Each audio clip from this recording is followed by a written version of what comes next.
Thank you, Joel, for being here. I'll be very brief because what we want is to listen to Joel today. So Joel, as most of you know, is a stand-up comedian, former IDF soldier, and author of multiple nonfiction books, including the book that he's mostly going to discuss and that we read. So Joel grew up in Chicago in a conservative Jewish household. I'm hoping I'm getting my facts right about you. I'll Uh, correct you the minute you tell something not true, but so please, far so good, and I like the praise. good. Keep going. With his parents and two younger brothers, he attended a Solomon Schechter day school, and he describes himself as the smallest boy in his class and relied on humor to stand out. After graduating Very from very Freudian of you, Carol. Thank you. Well, it's what I read, All not right. my interpretation. Graduated from Penn, University of Pennsylvania, and a half-hearted, as it was stated, stand-up career in New York. He immigrated to Israel and enlisted in the IDF at age 24. From 1997 to 98, he served as a tank gunner in the 188th Armored Brigade in South Lebanon. Joel continued to pursue comedy after leaving the IDF and was in Improv Olympic in Chicago and eventually in New York. And after many years in the US, he made Aliyah to Israel. His books include 188th Crybaby Brigade that came out in 2010, The Big Book of Jewish Humor in 2006, and Complete Idiot's Guide to Jokes in 2006. So welcome, Joel. We're excited and looking forward to hearing you. Oh, sure. I hope this connects people with Israel and gives a little more meaning to everything happening here now as well. So I'm happy to be here. So take it away, Joel. I do have some questions. Do you want to start or do you want me to start with some questions? Well, no, I'll give a very brief intro to why the book exists and why I wrote it, what went into it, and then I'll turn it over because I really think the questions are the most important part because that's what you guys want to know. But in terms of the book itself, this is my fourth book. And 5 years ago, I had the idea that for Israel's 75th birthday, we needed a new book about Israel, something that didn't just rehash the same narrative over and over. And that's why the book is called Israel 201, because it's not the 101. You know, when I think of 101, I think of the intro college course where you get the bare bones facts. And I think we've been telling the 101 version of Israel the same 101 version for the past, 50 years about borders and occupation and war and intifada and conflict. And you get the notion that really all Israel is this territory that's fought over and no one's happy and that it's constant war and conflict. And that's absolutely not what Israel is. I wanted to show people what it's like to really be Israeli. I wanted to introduce them to the concept of Israeliness. What does it mean to be an Israeli in the Jewish state in the year 2024, 2023? And now more than ever, with this war happening right now, and it's so sad, but still having hostages in Gaza, we're seeing Israeliness really shine and come to the forefront of Israel. And that means people volunteering, people changing their lives in a way that can help other people. And Israel is different. And I really am convinced Israel will never be the same since October 7th. I think ultimately in good ways. I'm positive on Israel's future. But the book, even though it came out before October 7th, I think really captures why Israel is the way it is, why October 7th actually could have happened. I allude to some clues leading up to it, and also explaining why Israel and Israelis feel the way they do right now. So the book is really meant to be the next level of Israel, not the 101, but the 201, and hence the name. It's called Israel 201 for that reason. And just to give the proper shout out, I'm not the only author. I wrote this with a very good friend of mine. His name is Benji Lovett. He's performing a live comedy show right now in Zichron Yaakov, about an hour away. So I'm doing this solo, but both Benji and I collaborated on this together. We're both stand-up comedians and bring that sort of perspective of analyzing, but not all the book is funny. Some of it is funny, but some of it is very, very serious, and that was part of it too. We didn't want this to be a Disneyland rah-rah version of Israel where everything is perfect and utopian. We wanted to show the difficult parts as well. Especially young people want a more nuanced picture of Israel, and they won't be connected unless they get that. Well, this leads So me now I'll turn it back to you. Yeah. this leads me to a question: is how did you connect with Benji? Did you know him before you wrote the book?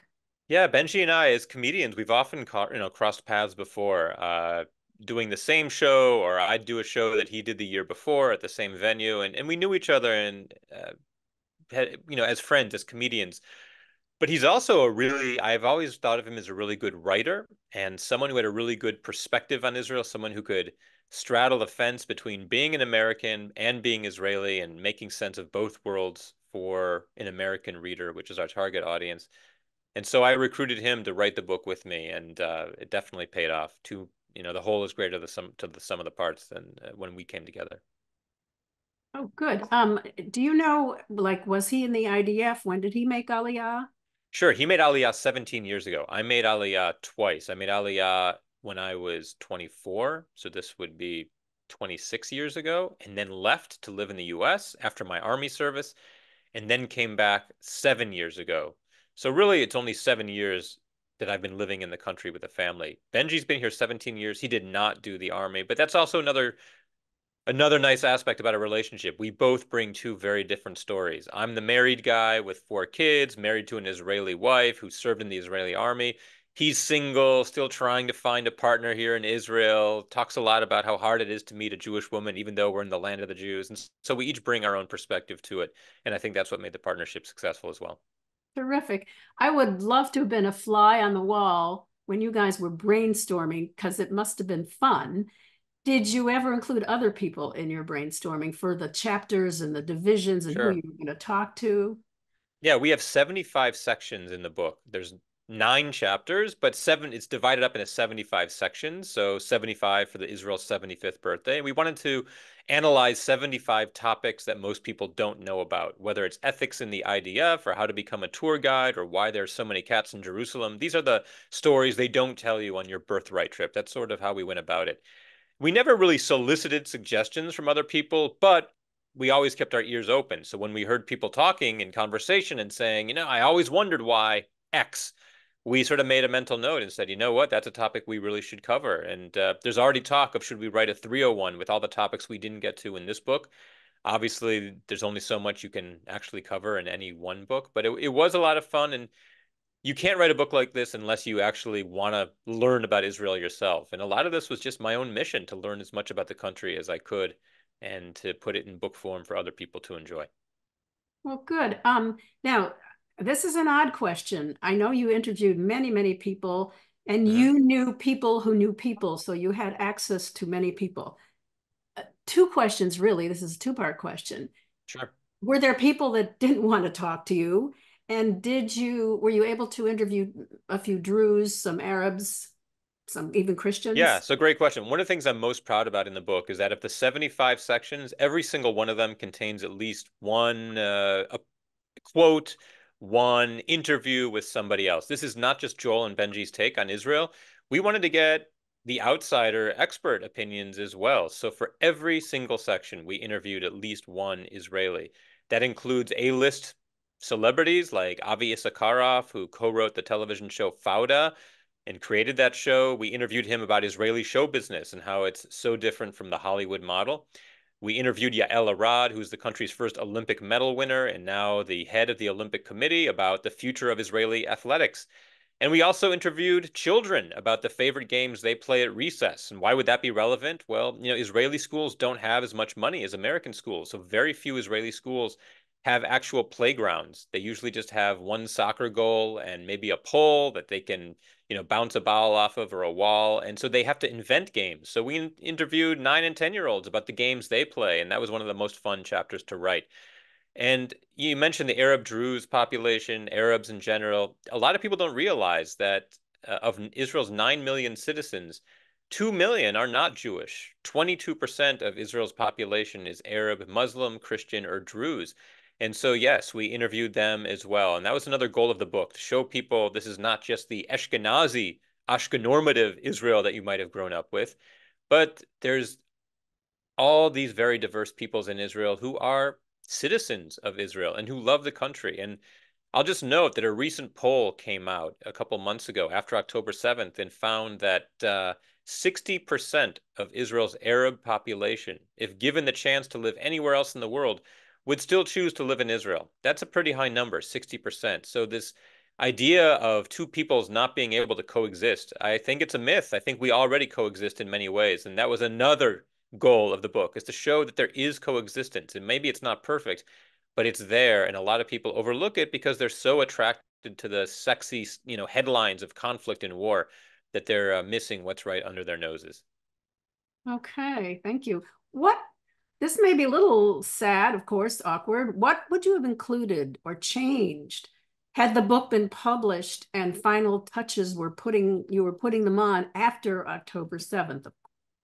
Well, it's a very relevant question. We're actually literally today and tomorrow rewriting a few sections of the book and adding some chapters to make it updated. In many ways, the content in the book before is completely relevant, and so much has not changed, specifically about the Israeli character and Israeli schools. And, day-to-day life is very similar in Israel now.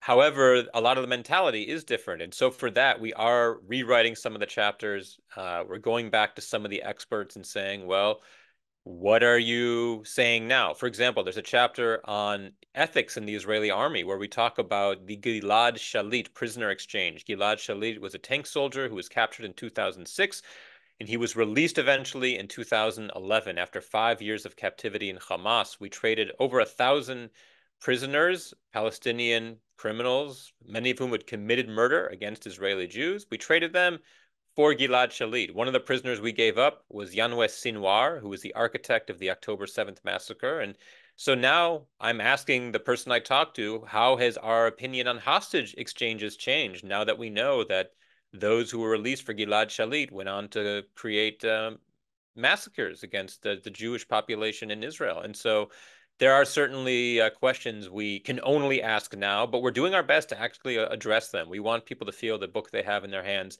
is the most up-to-date as possible, and there's no way to ignore October 7th. So that's why this new edition is going to have it. And I assume you'll probably add to I think you had a bit on volunteerism. I mean, since October 7th, the volunteerism has been extraordinary. I think your wife's been doing things. Yeah, my wife, Dorit, and I'll share her email at the end if anyone wants to get involved. But I think it's well known in Israel that the civilians are moving the country forward. Uh, I don't mean to get negative on Israel if you love Israel, but how do Israelis think about Israel? Well, right now we're talking about how ineffective the government is. In so many ways, the government has dropped the ball, whether it's before October 7th or in dealing with the aftermath of October 7th. A lot of personal politics has gotten involved. And so what's moving the country forward literally are the civilians. It was tech companies who are developing AI technology days, hours after October 7th to help identify which people who were at the rave party were taken hostage and which were still in Israel. It was the tech community who developed apps like Uber-like apps to help soldiers get free rides to their army bases from volunteer citizens throughout the country. And, as we were mobilizing for war. And my wife, Dorit, if I could show you my living room, it's full of jackets and gun oil and long underwear and socks and iPhone chargers and anything soldiers might need in the field to help make their experience smoother or safer. And it's the citizens themselves who are doing this. And one reason a lot of people on my podcast are actually turning to Dorit and working with her. And the reason they are is, you know exactly where your money is going. And I don't want to belittle Jewish Federation or Jewish United Fund or any of them. They're doing excellent work. But when you give to some of these smaller people, you give $100 and, 2 days later, you found out that your $100 bought 3 helmets for combat soldiers in Gaza. You know exactly where it went and you get a picture of it and there's no red tape.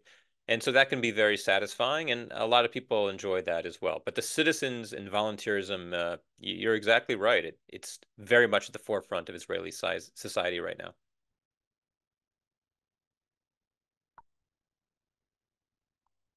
You still there?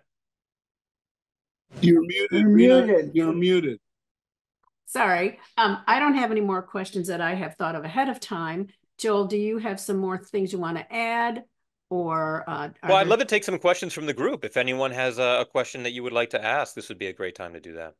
Okay. Do your little yellow hands or your real hand. Adrian? I see a real hand being waved. Adrian. So I was wondering whether you have written, whether this is also going to be written in Hebrew. I'm wondering whether it's getting distributed in Israel and what the opinion of the Israelis is of the book. And interestingly enough, there was another book that by, can't remember his name now, but Friendly Fire by Ami Ayalon. And he also decided to just write in English. So I don't know whether that's been translated or not, but that's, my question is, what is the reception in Israel? Well, look, the book is for sale in Israel in English-speaking bookstores. It's in Ben Gurion Airport and is sold out a number of times in Ben Gurion Airport. The book also just won the National Jewish Book Award in the U.S., so that's, kind of a big deal, and will be honored in March at the ceremony. In terms of it being translated, the publishing model is very different in Israel. It's a very tiny country, and only a small country of the portion buys books. The same way in America, only a small portion of the country buys books. But when you have 350 million people and a small portion buys books, it's still a significant number. When it's in Israel, a population of 9 million, it's a much smaller number. So the way it works in Israel is that unless you're really a big-time celebrity, you have to pay to have your book published in Hebrew. And then you might make a little bit of money on the sales, but it's really a labor of love. So if we wanted to publish it in Hebrew, we would be paying for it and putting up the money and doing it. And right now we haven't yet. I mean, just writing this book itself was such an enormous, it was an act of love, but it was also a lot of work. And then we toured all of last year, and I'm going back on tour starting in 2 weeks, a spring tour through June in the US. And so that is where our energies are.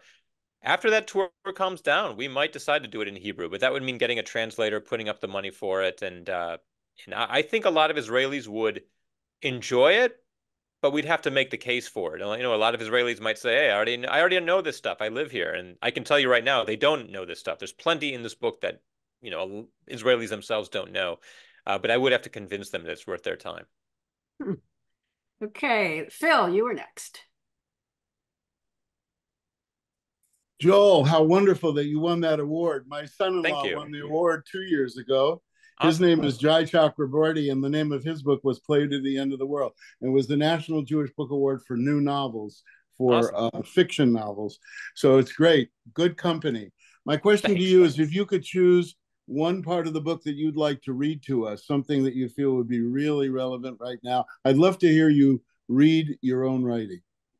Well, I don't know about reading to you, because maybe you'd like it, but I don't want to make 30 other people listen to my writing. I also don't have a copy of the book with me, believe it or not. Like, I don't walk around with copies of the book in my pocket.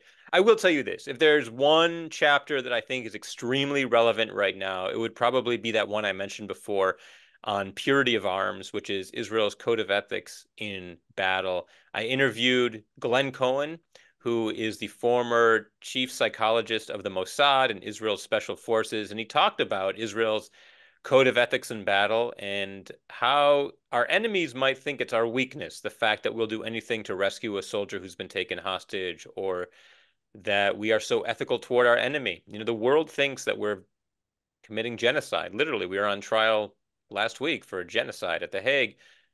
But those of us in Israel know that we are taking extraordinary measures to try to avoid causing harm to civilians as much as possible. It's an impossible task when your enemy works out of hospitals and when they embed among the civilian population in civilian clothes. We just got word in Israel today that in the south of Gaza, Hamas is now living amongst the civilians. That's their new strategy. So the rest of the world is telling us to act more ethically when there's I can assure you that if 200 American women and children were kidnapped by, say, China and being held and were tortured the way Israelis were, no one would be talking about ethical behavior. We would do everything possible to get them back. But when it's Israel on trial, there's a different standard. And we can have a whole other Zoom about why that is. But I think that would be the one chapter I'd recommend, because it really drives home that Israel does have an ethical stance toward battle and combat. Thank you, Phil. Thank you. Jeff Gornbein, and then Michelle.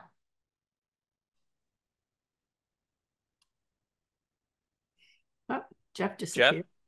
I think he must have accidentally Hang on, okay. Sorry, I hit the mute. So anyway, this is a follow-up to your earlier comment. You're talking about, by the way, thank you for doing this and everything. It's a pleasure. Well, the money was too good to turn down. Yeah, so. Yeah. Well, we're such a gigantic and wealthy synagogue at Mishkan. I'm going to go buy that boat now. So yeah, I know. Yeah, it'll float perfectly in my bathtub. Perfect. So go ahead. What's your question? Yeah, so you were talking about how it's the people, not so much the government. Mm-hmm. Some of us on the more liberal end also have never been terribly crazy about this particular government, the one right now. So I guess the obvious question is, would you like to make a comment, you don't have to, about whether this government's going to maybe not be around for a while, after a while, or kind of hoping that might help matters? Yeah. I don't think you need to be liberal or conservative or left or right to be able to say that this government probably won't be around for a long time. I think the poll numbers speak for themselves. Netanyahu's favorability rating is somewhere around in the low 20s, maybe just 20%.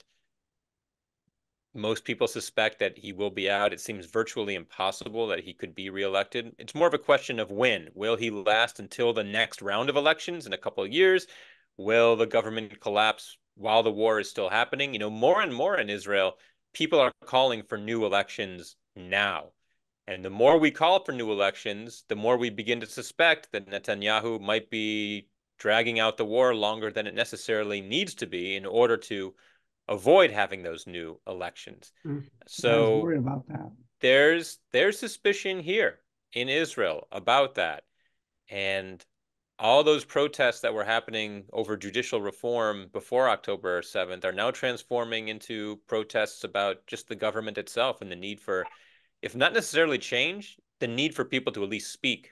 And if we vote for the same government, then we've spoken. But we need to at least have a chance to exercise, our freedom to choose our leaders. And right now we're not getting that. So I personally don't think the government will make it until the next round of elections. But just when that's going to happen, I can't exactly say. I wasn't expecting you to give us a date, but I'm trying to get a sense that the mood is such that February 29th, 2025. How about that? It's not that they're going to forget and that he's going to survive. We're hoping. Well, kind of. I think more and more we're also seeing that he can't even control his own ministers. Itamar Ben-Gvir today, and you have to know some of these names to sort of follow the some story. Of these names, and I'm not okay. I'm trying not to be emotional about it. No, well, just an example. Itamar Ben-Gvir is now saying that Trump would be better than Biden, and that's a real insult to Biden, who's worked very hard to get to support Israel. So you need to be able to control those within your government as well, and they can have one opinion on the inside, but there's something to be said about speaking diplomatically and saying the right thing to the world press and the world audience. And that's one thing Israel's never been good at. They've been way too Israeli, if you can, if that makes sense. No, it does make sense. Jeff, I'm going to let. I'll stop. Yes, I'm going to let Michelle take a turn now. Michelle. Hi, everybody. Hello there, Michelle Prince, part of the Mishkan community. I had the opportunity to listen to a couple of episodes of your podcast.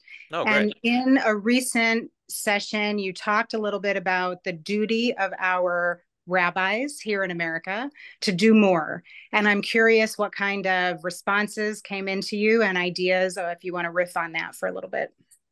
I did. I was very outspoken that I said that I feel that American Jews in general needed to do more specifically for the hostages, that we have 200 people who more at one point. Now it's about 140, but let's go with 140. 140 Jews as we speak right now are being held in the worst conditions of hellish Gaza, being tortured, sexually abused, eating maybe 3 pieces of pita a day. This includes children, women, elderly, and of course, people in their 20s and 30s as well, husbands and wives.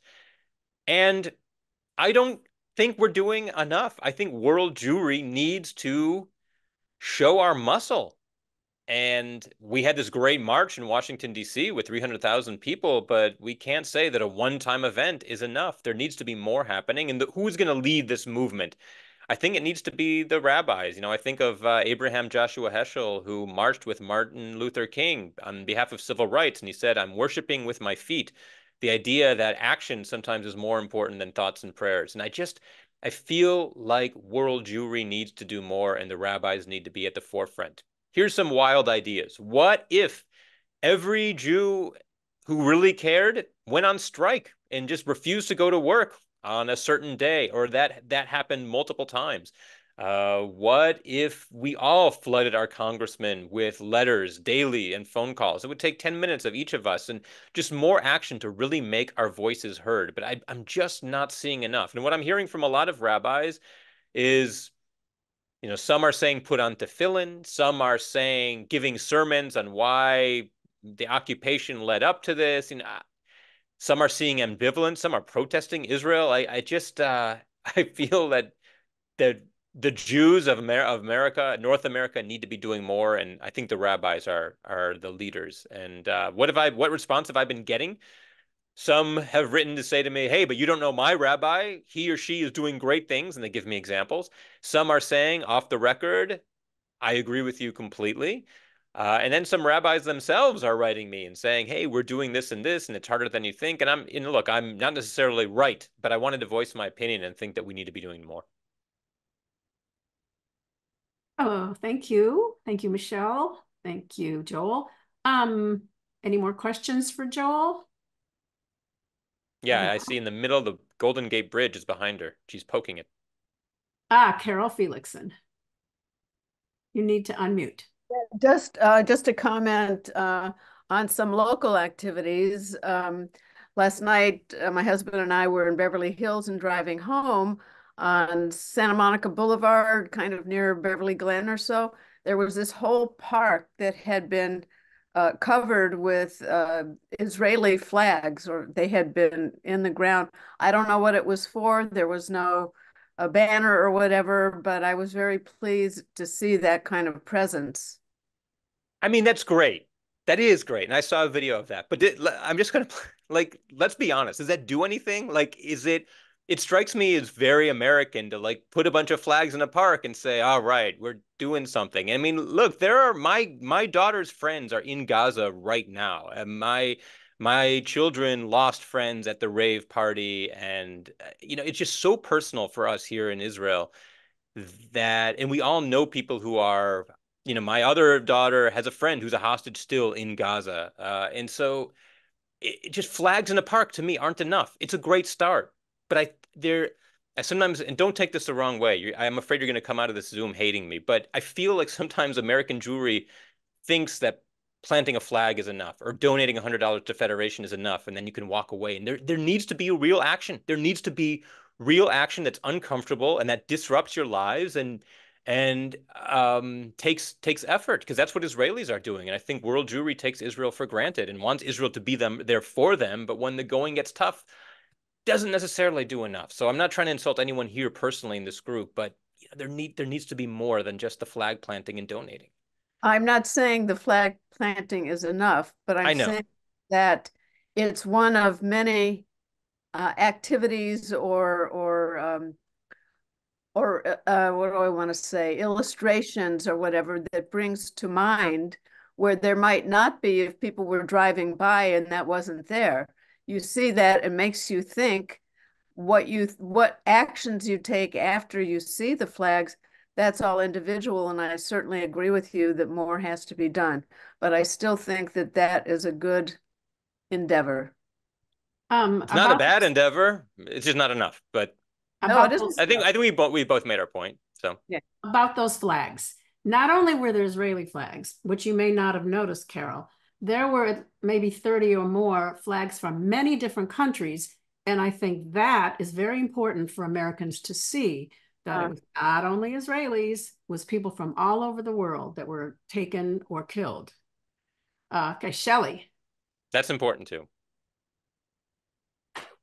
So some of us have been involved with trying to combat campus anti-Semitism in America. Actually, It's a global issue. And I'm wondering, in terms of universities in Israel, if you can share a little bit about what's happening. I have very little sense beyond initially everything was shut down, and then I understood things were reopened. I don't know what percentage of students are in the IDF right now. So obviously there's a pretty significant difference. But since this is, I understand that university comes after IDF in Israel, if I'm correct. But if you could just reflect a little bit about the academic world, what's going on. And this, of course, also affects research at universities like Technion, in addition to social work and all the other things that people might be studying at school.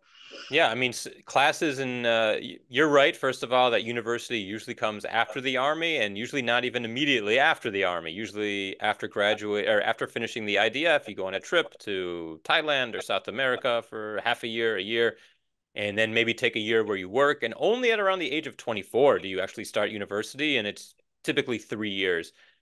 And it starts after Sukkot, so classes start after the high holidays, after Sukkot, and we all know that the last day of Sukkot, Simchat Torah, was October 7th, and so classes were delayed till November 1st, and then December 1st, and January 1st. Finally, it was only the end of January that classes actually began. So there was no university in Israel until the end of January, because a third of all students were in the military reserves.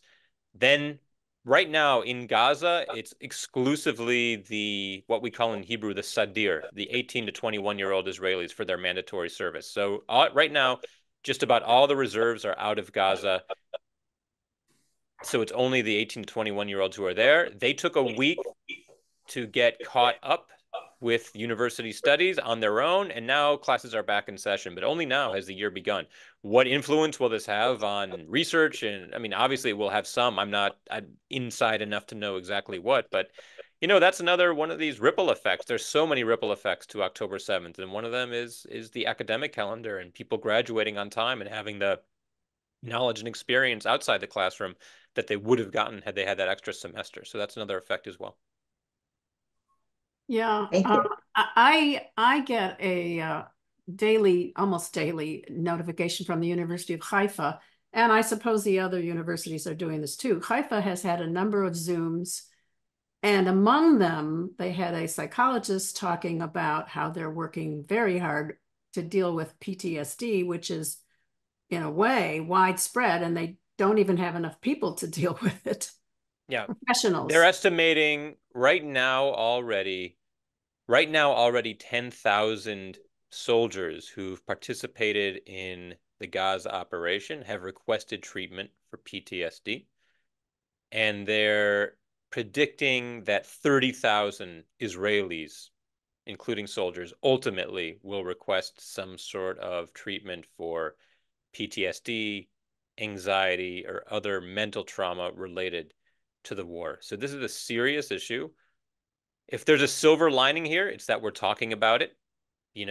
30 years ago, if this were happening, I don't think this would even be in the conversation. The idea was to, be a man, not cry at funerals, macho up. This is what you're supposed to do to defend your country. Tov lamut ba'ad artzenu. It's good to die for your country. Those were sort of the Israeli paradigms of thought when it came to combat. But now we are taking it seriously that PTSD is something that needs to be treated, not just for the sake of those who do the fighting, but for the sake of society. You can't have a whole society where everyone is suffering from PTSD. And in many ways, Israel is a society like that. Hang on. Getting a phone call. I need to turn that off. In many ways, Israel is a country where many, many people suffer from PTSD. I mean, my own child, who's 13, when he hears, he's stable, he's fine. But when he hears loud noises, thunder, right now we're in the midst of a huge series of thunderstorms. Winter in Israel is a rainy season, but we've never had 2 weeks straight where it rained every day. I think it's the first time in 30 years that we had 2 weeks straight of rain every day. And there's a lot of thunder. And my kid and other kids, when they hear thunder, they think it's a rocket attack and they get nervous. Now, is that full-blown PTSD? Probably not, but it shows you that people are affected on every level. And in many ways, Israel's a country full of people who are, in one way or another, are touched by trauma. I mean, there's no one in this country who hasn't lived through a war. Nobody in this country who hasn't been in a bomb shelter, except a baby born in the last, 3 months in a certain part of the country. But that's crazy when you think about the effect that has on an entire society. But I think that's also why we mobilize and come together and show this kihilatiyut, this community, the way we do, because we've all been through it together as well. What you just mentioned made me think of the title of your other book, one of your other books, The Crybaby Brigade. Tell us a little bit about that book, if you would.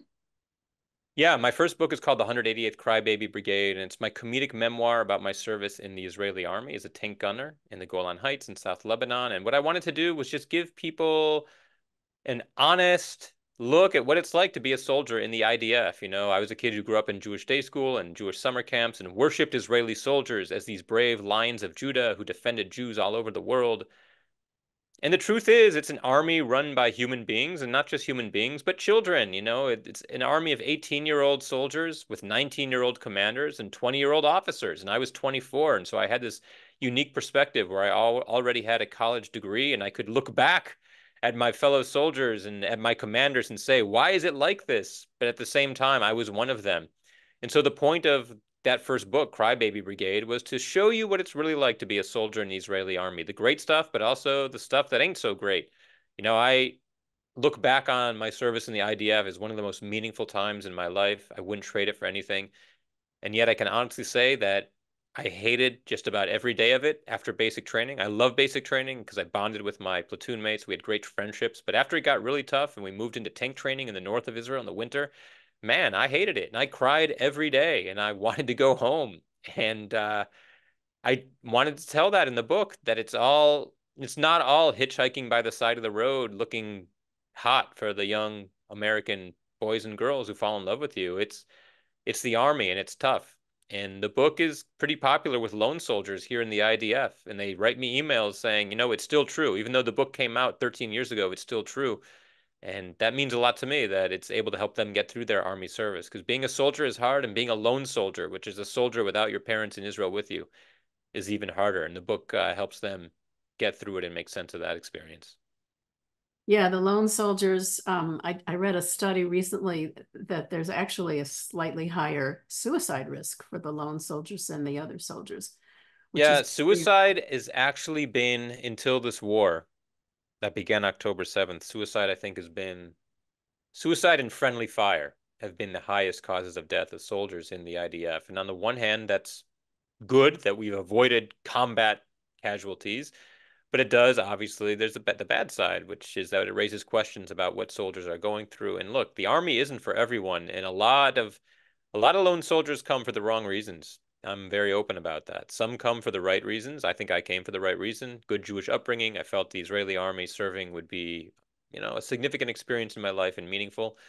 But some come because they're lost and they don't know what else to do, and they think that being a hero soldier will solve all their problems. And obviously, it won't, any more than traveling the world or getting married or running off and joining the Peace Corps will solve your problems. Your problems are going to go with you no matter where you go. And so the army needs to do a good job of screening who's actually fit and who's not.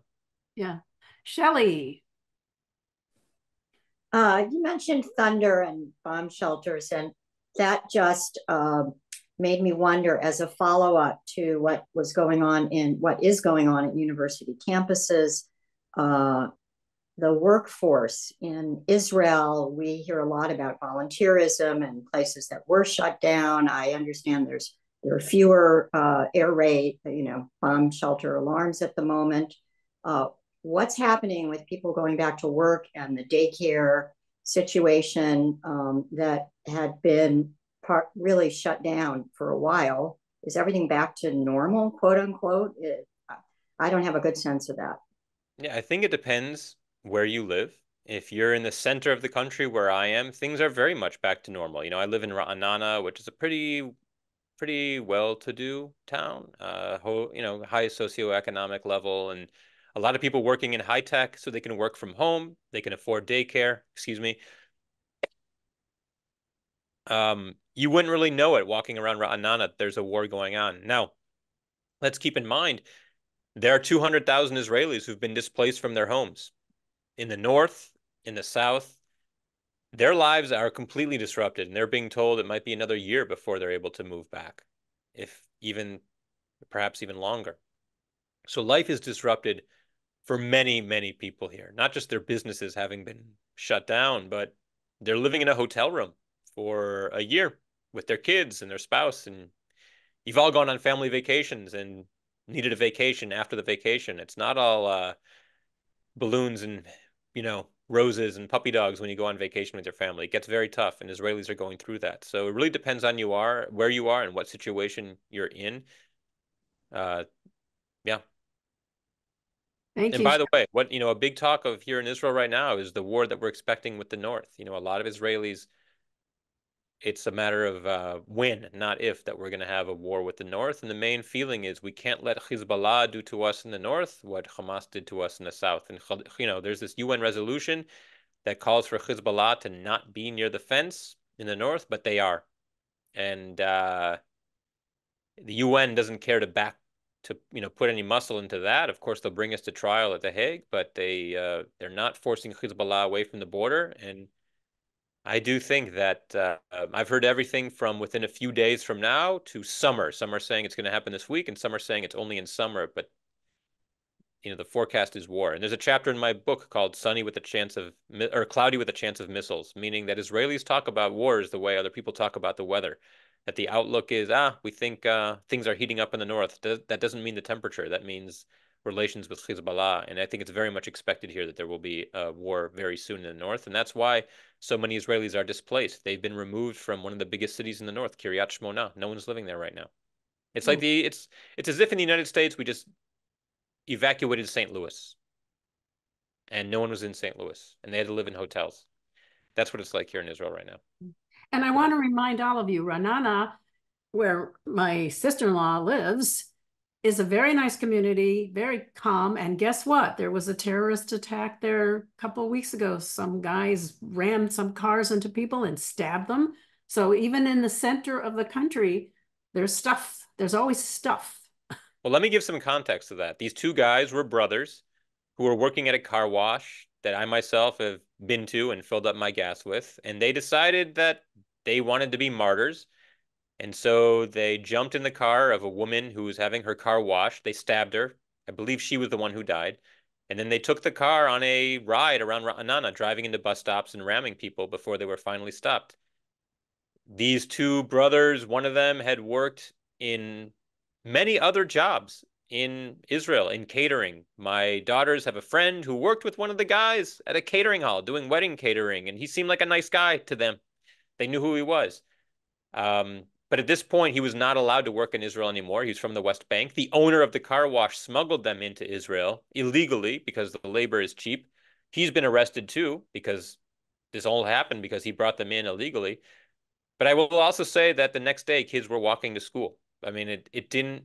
Israelis are incredibly resilient, and kids were walking to the park and walking to school the next day.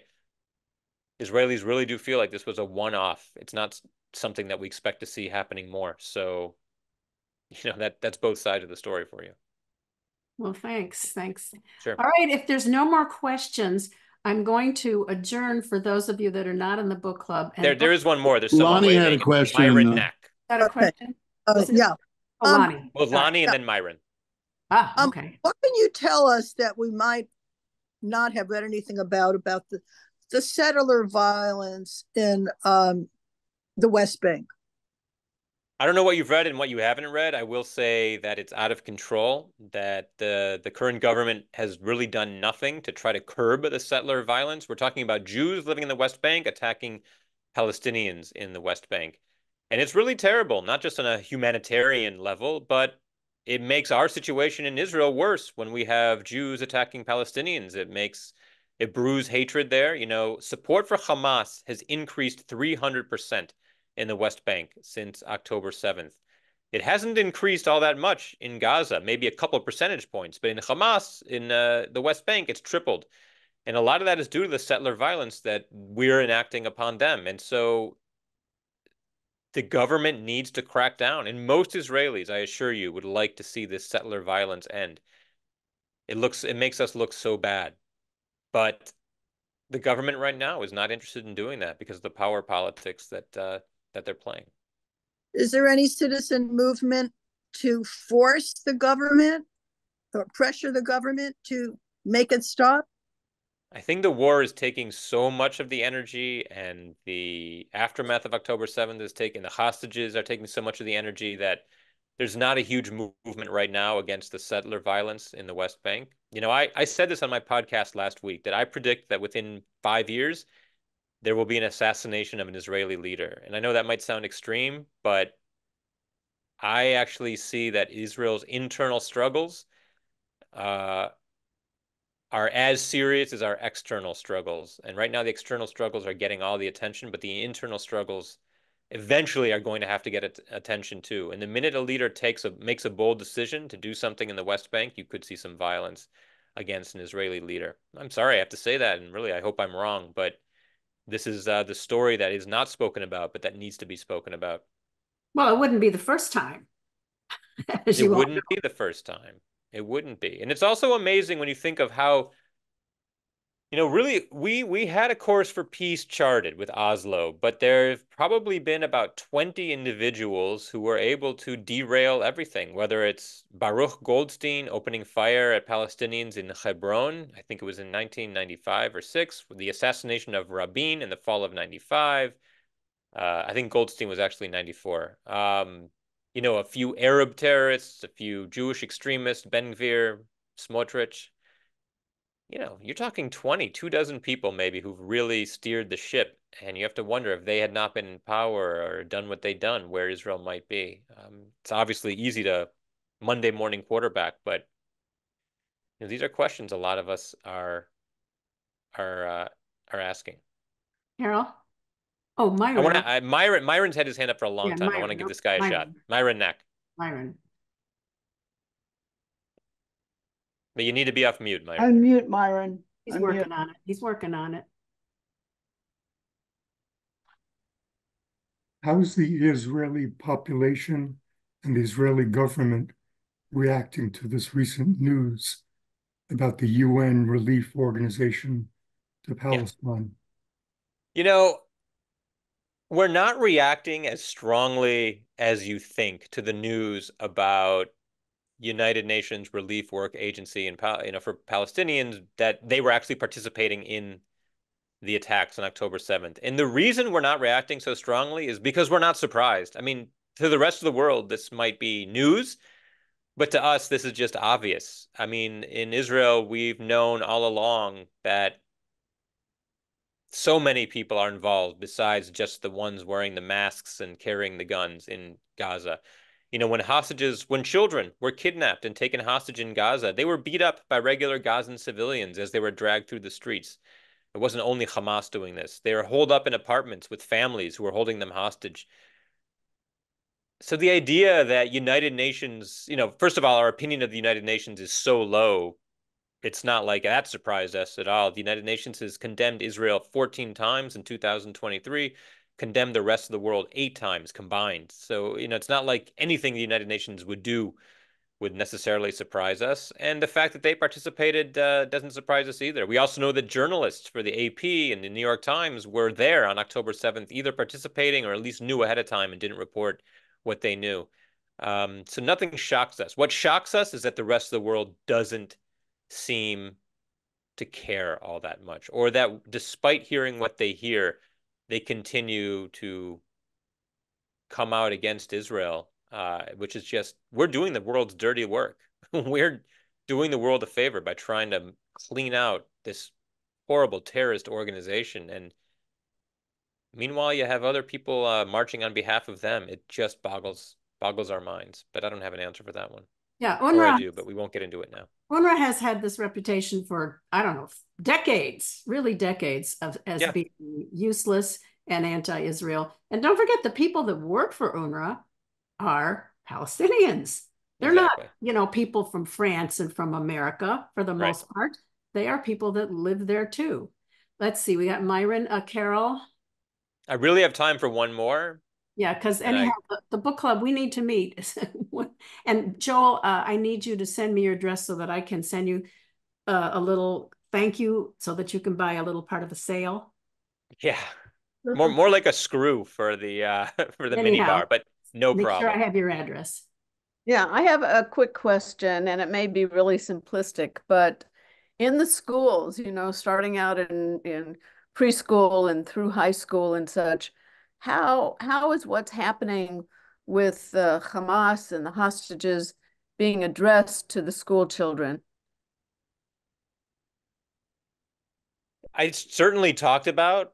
It's not being addressed. So kids are talking about October 7th in schools. I think some have provided social workers. You know, everybody knows a soldier or knows someone who knows a soldier. You know, for a long time, school was canceled or on Zoom because there were too many threats of missile attacks, or there wasn't a bomb shelter big enough for all the students in the school. So all students couldn't be in school at the same time, or teachers had reserve duty.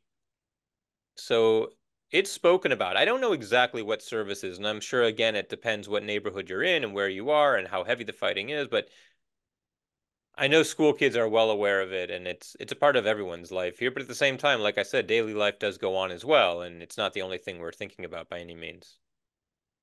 Well, thank you, Joel, so much. I'm sorry if there's any more questions. Some of them are repeat people, so they'll, you know, Can I just do a little plug at the end? Is that okay? Sure. Oh, absolutely. So as Rena mentioned, I do have a podcast every week, and it's pretty unique. I do it live on Zoom. So I actually do a Zoom conversation similar to this one for about 1 hour. Typically, it's Tuesday nights at 8 p.m. Eastern time, which is 5 for you in California, although the night sometimes changes depending on my tour schedule.